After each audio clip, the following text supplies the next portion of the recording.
যখন রমজান মাসের শেষ দশক আসতো, আল্লাহ রসুল সাল্লাল্লাহু আলাইহি ওয়াসাল্লাম ইবাদতের মাত্রাটাকে বাড়িয়ে দিতেন।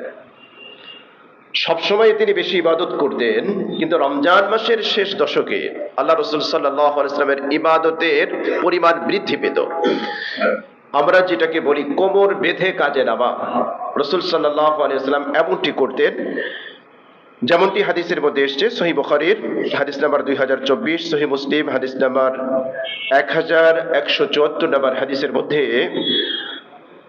আম্মা জান আয়েশা রাদিয়াল্লাহু তাআলা আনহা থেকে বর্ণিত, তিনি বলেন, কানা নবী সাল্লাল্লাহু আলাইহি ওয়াসাল্লাম ইযা দাখালা আল-আশরু শাদ্দা বি'সারা ওয়া আহইয়া লাইলা ওয়া আইকাযা আহলা।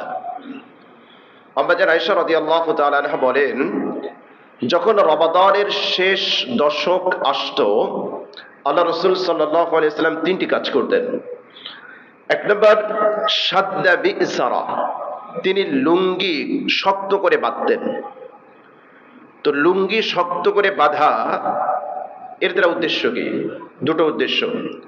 এক নম্বর উদ্দেশ্য হচ্ছে আমলের প্রতি রসুল সাল্লাল্লাহু আলাইহি ওয়াসাল্লামের চেষ্টা প্রচেষ্টা আগের তুলনায় বৃদ্ধি পেত। যেমন আমরা কথায় বলে থাকি, অমুকে এই কাজটি শেষ করার জন্য কোমর বেঁধে নেমেছে, অমুক ব্যক্তি এই কাজটি করার জন্য মাজায় গামছা বেঁধে নেমেছে, আমরা বাংলা ভাষায় যেটা ব্যবহার করে থাকি।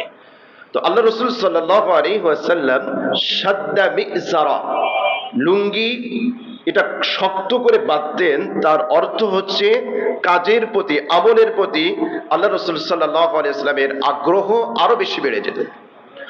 দুই নম্বর হচ্ছে লুঙ্গি শক্ত করে বাঁধা, এর দ্বারা উদ্দেশ্য হচ্ছে নবী করিম সাল্লাল্লাহু আলাইহি ওয়াসাল্লাম তার সহধর্মিণীদের সংস্রব থেকে তিনি দূরে থাকতেন।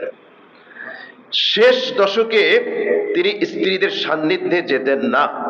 এটা রূপক অর্থে লুঙ্গি শক্ত করে বাঁধার আরেকটা অর্থ। দুই নম্বর হচ্ছে ওয়া আহইয়া লাইলা, নবীজি সাল্লাল্লাহু আলাইহি ওয়াসাল্লাম রমাদানের শেষ দশকে তিনি রাত জাগতেন। সবসময় আল্লাহ রসুল সাল্লাল্লাহু আলাইহি ওয়াসাল্লাম তাহাজ্জুদের সালাতের ইহতিমাম করতেন, কিন্তু রমাদান কেন্দ্রিক, বিশেষ করে রমাদানের শেষ দশকে নবী করিম সাল্লাল্লাহু আলাইহি ওয়াসাল্লাম তিনি এমনও হয়েছে পুরো রাত তিনি জেগেছেন, নামাজ পড়েছেন, যেটি সামনে আমাদের হাদিসের মধ্যে আলোচনা আসবে। তিন নম্বর, ওয়া আইকাযা আহলা, তিনি তার পরিবারকে জাগাতেন। একাই যে ইবাদত বন্দেগী করতেন তা নয়, তিনি তার পরিবারকে জাগিয়ে দিতেন।